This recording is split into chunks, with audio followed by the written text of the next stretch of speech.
All right, so for the purposes of the recording, I am here with Gabe Hamda. We are recording a practice session of an interview for the International Circle, and the date is October 1st, 2021. All right, let's get started. So welcome. Today we will be talking about and interviewing Gabe Hamda, SBHR, President and CEO of ICATT Professional Services. We will be interviewing him about the International Circle Initiative. Gabe, how are you today? I'm doing fantastic, Ramya. How are you? I'm good. I'm good. Thank you for asking. So let's jump right into it, shall we? Let's start with the what. So what is this initiative? What is the International Circle? Ramya, the International Circle is ICATT Professional Service gift to the world.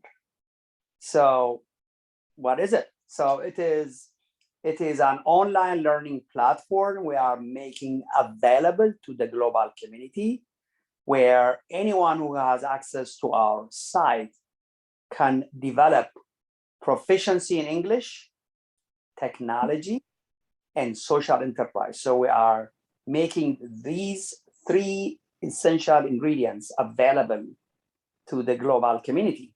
So that's the International Circle. Wonderful, wonderful. We can talk more about how they interconnect, but I want to know, and I'm sure we want to know, what was the inspiration for this International Circle? Ramya, thank you for asking that question. So I think I can talk about three inspirations for the International Circle. First, my dad, Hamda Gojamo of Ethiopia, has been more like someone whose life was dedicated to people different from him. So he always reached out to people outside his ethnic group, outside his language group, outside his faith group. Mm-hmm. And so he always reached out beyond the horizon. So in today's world, he will be a globalist. He will be, let's say, if he has a neighbor who is from China, those people will be his friends. If there are Russians, right, his friends. If they are Indians, they'll be his friends. Especially if they are Indians, they'll be his friends. They are Saudi Arabians or Egyptians or Lebanese. So I think he just had that international touch in the way he lived life. So his initial kind of like an inspiration. So there is a school dedicated to him, the Hamda Gojamo Elementary School. So this, I guess in his legacy, we want to put this International Circle inside that school virtually, so that the children who go to this school from the rural Ethiopia can have international connection. So that's the first inspiration. Ramya, the second inspiration is our global community is increasingly becoming smaller and smaller. How? Absolutely. Why? We are interconnected. Everyone, like, a farmer, a king, a queen, a leader of a country, we all nowadays have a mobile phone. It means we are connected. So with that increasingly interconnected world, we need, I think, people of the world have a need to have a quality of life. And also we have a need to live in peace. So one way of really enhancing our desire to have a quality of life we all want, and also to meet the need to live peaceably together, we feel like this will be a good platform for people of the world to come together and enjoy life to the fullest and also live peaceably together. So that's kind of the inspiration. Wonderful, wonderful. And you said the platform consists of three things, correct? Correct. So we have English language proficiency, technology proficiency, and social enterprise proficiency. So you nailed it, Ramya. You nailed it. Say more. Wonderful. So why don't we talk about English proficiency? So obviously we know that English is sort of the language that the global community speaks, but why is it important within the framework of the international circle? Very good question. Let me just point to three reasons. Number one, English is the language inherent in our technology that it really has become an asset of the world. So English is the language of technology. If the global community has to develop proficiency in technology as a tool of their prosperity, English is essential, number one. The second thing is, okay, what do we do with, with the global, community with multiple languages and multiple cultures? We are not talking about substituting. We are not talking about replacing English with the native language. Native languages have inherent civilization, culture, way of life, insight, wisdom, so much good stuff going on. So keep the native language, keep the national language, develop them fully, put English on top of it as a tool of reaching out to other parts of the world and do business with the rest of the world and have interaction. So it is a vehicle, it is a tool that connects us with our neighbors next door and with our neighbors in far, far away places. So English can be that vehicle for us to continue to communicate. That's wonderful. That's a great way to see the power of English. And I noted that you said that English is the language of technology, which I believe is part of the beauty of International Circle. It's that they're all interconnected. So how can English be an economic advantage? English is an economic advantage because people with English proficiency have an earning advantage. Ramia, you and I are part of the ICATT professional services. And most of our services, in writing, in training, are done in English. And people with that proficiency will have an advantage for employment, would have an advantage to do business with others, will have an advantage to work anywhere on earth. So it is clearly an economic advantage as a business, an economic advantage as a country, an economic advantage as a community. If I didn't say individual, I'll say one more time. If you are fluent and proficient in English, you have an economic advantage. You may live in Bangalore, the city that loves me. People in Bangalore, they do help desk and support, various technology companies all over the world. And their proficiency is what makes Bangalore the center of the universe. So that is definitely an economic advantage. Let's say the people of, Madagascar. I'm just mentioning another place I love and another place that loves me, Madagascar. Let's say if they want to do a help desk and provide, offshoring service and provide, services, technology related services to the global world, it better be in English that people in Australia, people in Canada, people in the US, people in Mexico, people in Saudi Arabia, people in Lebanon, people in Russia, people in Cairo can relate to. Right. Absolutely. If I sound excited, I am excited because, Ramia, since you and I are able to work together because we have a common language. I'm sure you speak other languages. I'm sure I speak other languages. We are able to communicate and do business because we adopted a common language. Right. Absolutely. And I believe studies have shown that learning English in developing countries actually increases the earning power of individuals by, what was it? I think it was 25%, correct? Correct. Right. So that was an incredible explanation for why English is so important. I'm excited too. So let's move on to the second aspect, which is technology. Why is technology proficiency important? So Ramya, I believe, let me kind of define the term. So when we say technology, we are talking about information communications technology, or commonly known as ICT, information communications technology. Okay. It is Got it. one of the fastest growing industries. It Right. directly creates millions and millions of jobs. And Ramya, it is good when a country has, a port or oil reserve, or, diamond and gold and all kinds of minerals, right? Mm-hmm. There is an advantage to having all of these. And guess what?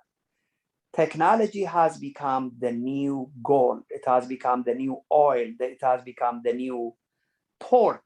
It has become the new currency, that by having technology proficiency, the ability of the people of that community to have jobs and to have to serve people on the other side of the ocean or the other side of the world becomes increasingly great. So, in terms of creating jobs, in terms of contribution to economic growth, in terms of emergence of new services and industries, workforce transformation, business innovation, all of these are possible with technology proficiency.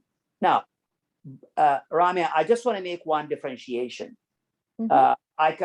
If you live in today's world as opposed to maybe 50 years ago, even 15 years ago, even 10 years ago, technology Right. is everywhere. So we are, I'm not talking about consuming technology. We are all consumers of technology. We are talking about using technology to create jobs, using technology to do work differently, using technology to bring efficiency, using technology to make our life much easier. It's more using technology to create jobs and new industries and new services.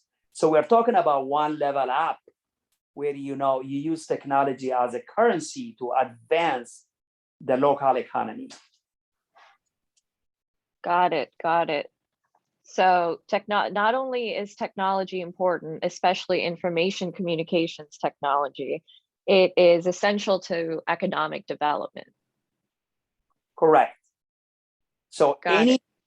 any community that has, they have technology skills, technology know-how, whether it is, software development, artificial intelligence, cybersecurity, all of these, you can really use technology to your advantage for peaceful activities. I'm hoping this is used for peaceful activities and not for nefarious purposes, not to do harm to others, but to do good, to grow more production of food products and clothing and health services and security, all the things that as human beings we need to bring us together. Technology can be a tool, and the more proficiency in them, the better you can be economically. Fantastic. Fantastic. So why don't we move on to the last but not the least aspect of the international circle, social enterprise. So why don't we start with what is a social enterprise? Rami, I'm glad you asked. Social enterprise is a new form of organization. Right. It is an organization that is it is basically a cause-driven business that improves social objectives and serves the common good. Okay. So it is, like traditionally, there are three kinds of organization. One organization is for profit. When your motive is to make more money, you can do damage to the environment. You can do harm to the quality of life of people by, putting out, cheap products and, products that are not good for human beings. Okay. So you can be profit driven and just making them, you worry about the money you make, or you can Right. be profit, or you can be nonprofit, where nonprofits are dedicated to doing good in a community. However, their business model is based on donations. Right. So that, the sustainability of nonprofits is in question. However, and also there is a third kind of organization, which is government, using tax income to serve the community, the country, the people you support. So these are traditionally the three kinds of organization that most people know. Now, a social enterprise takes the best of what government does, the best of what nonprofits do, the best of what profits do, put it under one roof so that you are in business making money, sustainable income for the good of community. And I do want to mention ICATT Professional Services is a social enterprise. We make profit, and we exist for the benefit of our community, of creating jobs, enhancing employability, and strengthening job creators. Hopefully that example will clarify what a social enterprise is. Right. It definitely does. It's essentially a hybrid. You want a social enterprise where people, if you work at a social enterprise, not only are you doing good, you're also able to sustain yourself and, all the while helping people in whichever ways you can. So I think the ICATT example is a phenomenal example for this one. So what would you say if you were to broadly outline the benefits? What would you say are the benefits of social enterprises? Okay, Ramia, I think you hit something really important. You said a social enterprise is dedicated to doing good. Okay, let's say if what you do is creating violence and disturbing the peace and taking people's lives, that cannot be a social enterprise. A social enterprise is to do good for others, and at the same time, as you well said, it's also doing well. It means you live comfortably doing social enterprise, which is doing well, and at the same time you are doing good. So it's a win-win. You win as a social entrepreneur, and you are doing good for others. So it's kind of like you are a happy camper. I mean, what's up with that? Now, in terms Right. of benefits, Ramia, it helps boost a country's economy as well as the social fabric. Okay, so it's kind of Right. our economy to grow, and at the same time, it keeps the communities in contact. Keep the social fabric. It creates Right. jobs. Okay, it creates jobs. Mhm. It provides innovative services and products. It promotes sustainability and give hope for the future. So just kind of in a nutshell, what that means is, you take care of the community while at the same time you are creating wealth. So if you can create wealth and that wealth can be used for the benefit of the community, you are creating a win-win-win scenario. Absolutely. Absolutely. And I believe the social entrepreneurship sector is growing. Absolutely. Wonderful. Absolutely. So, Wonderful. quite frankly, social enterprises, like in America is known as a B corporation. Mhm. And yes, states are accepting it as a form of a corporation. Like, ICATT is incorporated in the state of Florida. Mhm. And as of a year ago, we went from being a for-profit corporation to a benefit corporation, which is a social enterprise. And it is a growing phenomena, like in North America, in Europe, in Africa, in Asia, in different parts of the world. Social enterprises are the new form of organization with a social responsibility, sustainability, and profitability. Is that not a beautiful combination? You are It really is. you are sustainable, and you are Mhm. doing for the community.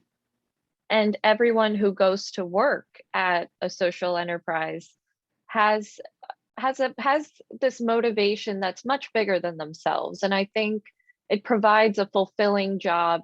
It's but while also rewarding the people that put in the hard work. Absolutely. Ramya, the reason, let me kind of let the cat out of the bag. This international circle is unofficially named after Ramya, who has, Wow. hey, let's let the whole world know, Ramya, who has recently awarded a degree, a bachelor's degree in international studies from one of the best universities on earth, right, Ramya? Yep. Say the name. Say the name. George Washington University. Listen, if you haven't heard of George Washington University, you have not lived on earth. So it is one of the universities on earth located in Washington, D.C. So Ramya went to this school. This is one of the best schools for international studies. And, Ramya went to this school. And guess what? When she came to ICATT, just kind of maybe to kind of check things out. And she discovered, ICATT is a social enterprise. And she said, listen, I want to do good and I want to do well. And she's a living testament of why we are doing this. And therefore, the international circle, hear ye, hear ye, hear ye. The international circle is unofficially named after Ramya. Let the world know. Ramya, how does that sound?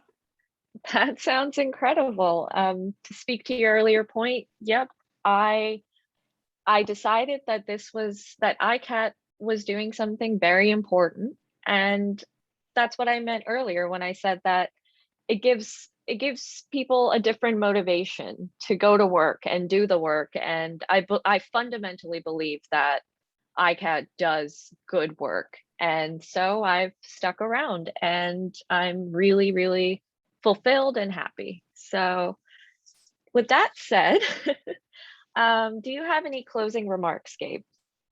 Yes. So, Ramya, the closing remarks are this. Number one, ICATT Professional Services is the home of this international circle. Let's just call it the Ramya International Circle. And, Ramya's leadership, we're going to make English available online. We're going to make social enterprise available online, and we're going to make technology, the breakthrough technology, available on our learning platform to the global community. So we are hoping that, people who come to our site, Rami, I think you may share later, but I'm just going to say, anyone who wants to learn more about the international circle, they can come to iCATT.net/iCircle. I stand for international, iCircle. And they just go to the site and, kind of have, understand more, the what and the why and the how of this international circle. And at the same time, take online self-paced courses in English proficiency, in also breakthrough technology, basic English, basic technology proficiency, and also building proficiency in social enterprise, so that in the community where you live, or individually or as a country, the quality of life of the people is improved, and at the same time that we live peaceably with our neighbors and with fellow human beings. Wonderful, wonderful. Well, thank you so much for your time, Gabe. It has been wonderful talking to you. And with that, Ramya, thank you so much for being the inspiration for this Ramya International Circle. And we hope there are more people to visit, more people to learn, more people to benefit from what we are making available to our global community, and prosper and live peaceably. Thank you. wonderful. Thank you. Thank you so much.